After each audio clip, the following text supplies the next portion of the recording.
आणि coastal road पूर्णतः कार्यान्वित कधी होणार हे जाहीर करा, असं आदित्य ठाकरे म्हणाले। कोस्टल रोडच्या विलंबाचा तपास आमचं सरकार आल्यावर करू, असंही त्यांचं म्हणणं आहे।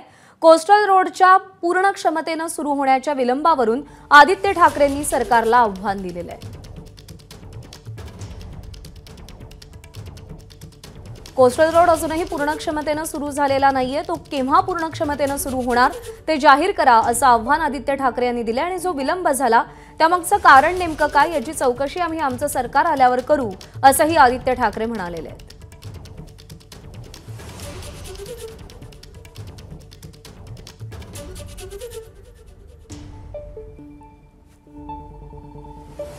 आदित्य ठाकरे यांचं ट्विट असे की कोस्टल रोड कधी पूर्ण होणार, तारीख जाहीर करा।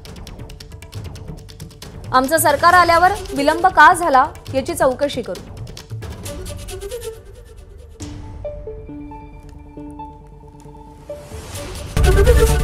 एबीपी माझा, उघडा डोळे बघा नीट।